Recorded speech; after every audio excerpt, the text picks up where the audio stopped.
المشهد ده اللي هحكيه دلوقتي بيحصل تقريبا في بيتك غالبا كل يوم. ابنك اللي عنده مثلا 7 سنين او 10 سنين ماسك التليفون او التابلت، عينيه مبرقه، منفصل تماما عن العالم، تقعد تنادي كده ما بيردش عليك، ولما تيجي تقول له كفايه كده هات التليفون بيحصل انفجار، صراخ، عياط هستيري، نوبات غضب، ميلت داونز، كانك حرفيا بتاخد روحه. انت كأب او انت كأم بتقفوا بقى قدام المشهد ده وانت حاسه كده بالرعب، تقولي لنفسك لازم امنع الشاشات دي تماما وارميها بره البيت. بس بترجعي كده تفكري مع نفسك واقعيه، الواقع دايما هو اللي بيصدم. طب انا لو منعته تماما انا كده بعزله عن الدنيا، كل اصحابه قرايبه بيلعبوا وبيمسكوا التليفونات، هيطلع طفل منبوذ ومش فاهم لغه جيله والعالم الجديد ده. الحيره دي بتقتل اهالي كتير جدا داخليا. ازاي الواحد يقدر يوازن ما بين انه يحمي عقل ولاده من الادمان بتاع الشاشات ده، وبين ان يعني ما نخليهمش غرباء يعني في وسط الجيل بتاعهم. النهارده بقى انا جاي افكك لكم الاشتباك ده تماما، واقول لكم علميا الشاشات بتعمل ايه اولا في دماغنا ودماغ ولادنا طبعا، وخصوصا اللي عندهم ADHD. وهديكم كمان 4 قواعد عمليه جدا انا شخصيا بطبقهم في بيتي مع ولادي اللي كلهم ADHD، علشان نعرف ندير الازمه دي من غير خناق والصريخ وانهيار والكلام ده. شوفوا حبايبي، انا بكلمكم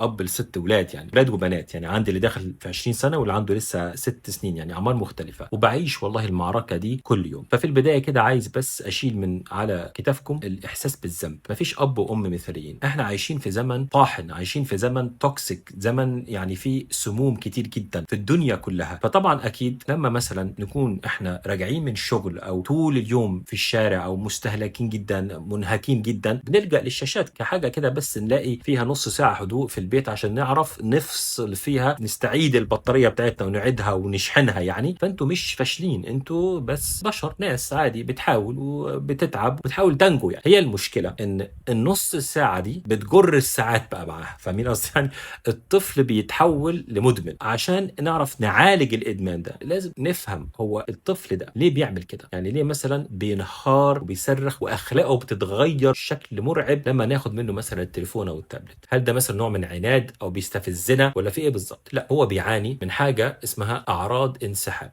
ودي حاجه على فكره كيميائيه هنا في المخ. تعالوا بقى يا حبايبي ندخل جوه كده دماغ الطفل، تحديدا طفل ADHD. الالعاب، الجيمز يعني، والشاشات، تابلتس، تليفونات، غيره، دي مش معموله عشان تسليه او تسلي ولادنا يعني، لا، دي متصممه هندسيا ونفسيا من علماء عشان انت وانا وطفلي وطفلك ناخد دوبامين سريع مجاني ورخيص مستمر. الدوبامين هو هرمون السعاده اللي بيسموه هرمون السعاده، هرمون المكافاه، هرمون التحفيز اللي بيشغل دماغنا كده ونحس مبسوطين. فلما الطفل بيلعب مخه بياخد جرعات دوبامين عاليه جدا من غير اي مجهود يذكر. فلما طبعا انت كأم تيجي تشدي التليفون، انت عارفه انت بتعملي ايه؟ انت بتقطعي شريان الدوبامين اللي شغال جواه ده فجاه كده. فالعياط والصراخ ده مش قله ادب بقى، ده اسمه جهاز عصبي بيصرخ من الم الانسحاب الكيميائي اللي حصل ده. واخطر حاجه في القصه دي هو طبعا نوع المحتوى، لانه الفيديوهات بالذات الفيديوهات بقى القصيره السريعه جدا دي، زي تيك توك، يوتيوب شورتس، ريلز السريعه دي بقى بتدمر الانتباه تماما. عشان كده فيديوهاتي كلها طويله. الطفل بيعمل سكرول كل كده 3 ثواني مثلا، وكل 3 ثواني بياخد جرعه جديده سريعه رخيصه من الدوبامين اللي ملوش لازمه ده بيعمل له حاجه اسمها ايه؟ دوبامين بيرن اوت، احتراق الدوبامين. النتيجه ايه بقى؟ بيرجع للحياه الواقعيه يلاقيها ممله جدا وبطيئه جدا، فما بيبقاش عنده صبر طبعا هو يقعد يقرا مثلا، يفتح كتاب، يقعد يركب مكعبات مثلا، او حتى يقعد يستنى امه تخلص كلامها. فاحنا كده بنقضي على فرامل دماغ الطفل ده بايدينا. طيب المنع التام مش حل، والثبان التام ده برضو طبعا مش حل، ده دمار. ايه الحل بقى؟ اليكم 4 خطوات سحريه وسريه سوشيال ميديا. لا، انا اقول لكم بجد 4 حاجات فرقوا جدا معايا انا في بيتي يعني من تجربتي. القاعده الاولى: الشاشه لازم تكون مكافاه، حاجه امتياز مش حق مكتسب. التليفون مش زي اكل وشرب يعني، او حق من حقوق الانسان، ده امتياز. افهم ده كأب وام، امتياز. لازم انت تعرف انه ده حاجه الواحد بيدفع الثمن. مفيش حاجه اسمها طفل يفتح عينه من النوم كده واول حاجه يعملها يمسك التليفون ابدا، لا، ده بيضرب تركيز اليوم كله على فكره وبيخليه عصبي. الشاشه بتيجي بعد ما الاساسيات كلها تخلص. رتبت اوضتك يا حبيبي، صليت صلاتك يا حبيبي، خلصت واجبك يا حبيبي، عملت مجهود حركي يا حبيبي، عظيم، انت كده كسبت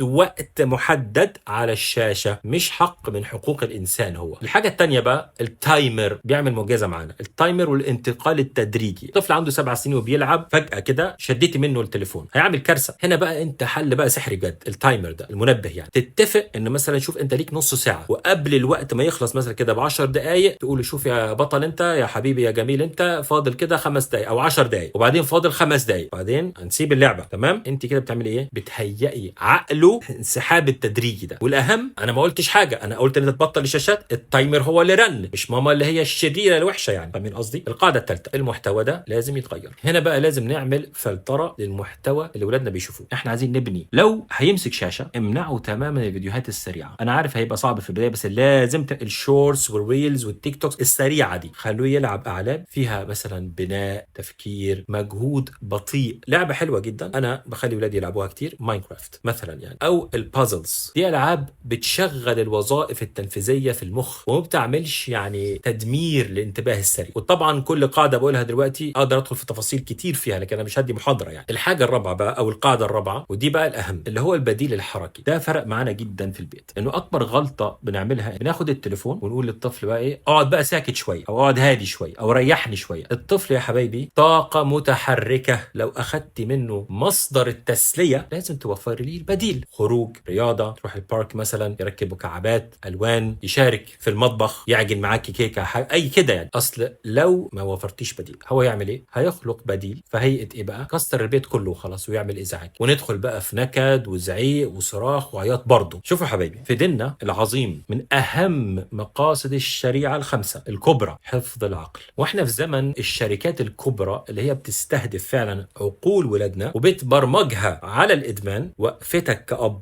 وقفتك كأم في البيت، وتطبيقك لنظام صارم بس رحيم في نفس الوقت يعني عشان تحمي عقل ابنك، ده صراحة نوع من أنواع الجهاد، جهاد في سبيل الله يعني، اللي هتؤجري عليه بإذن الله. الموضوع محتاج طول بال يعني، محتاج فعلا صبر. مفيش حل سريع أو حل سحري أو حل سري والكلام اللي بنسمعه في السوشيال ميديا. محتاج تعب فعلا، محتاج الواحد يشتغل يعني 100% كل يوم صراحة. أنا عارف، لكن طبعا في أيام هنضعف وده بيحصل عندنا طبعا، مش هننجح. لكن وجود نظام واضح في البيت ده بيطمنك انت، دماغك انت ودماغ طفلك، وبيقلل جدا من العصبيه بشكل والله انتوا مش متخيلين الموضوع ده يعني. فما تيأسوش وافضلوا كده، حاولوا، لان عقول ولادنا يا حبايبي والله تستاهل ان احنا نتعب عشانها شويه. ويا ريت كل اب وكل ام يعني حتى العيال يشاركونا في التعليقات ويقولوا لنا ايه اكتر حيله او قانون عملتوه في البيت يعني بخصوص بقى الشاشات وحاجات جاب نتيجه ممتازه من غير ما حصل انهيار ومشاكل كده يعني مع اولادكم. خلينا نستفيد من بعض، من تجارب بعض يعني، لان احنا طبعا في خندق واحد كلنا يعني. ربنا يا رب العالمين يبارك في اولادكم ويحفظ عقولهم وقلوبهم ويجعلهم قرة عين ليكم وللامه كلها يا رب العالمين. بحبكم جدا جدا في الله واشكركم والله على حسن استماعكم. ما تنسوش بقى تشيروا الفيديو ده لعل وعسى الناس تستفيد يا رب. انا اخوكم انس، نراكم في الفيديو القادم ان شاء الله. السلام عليكم ورحمه الله تعالى وبركاته.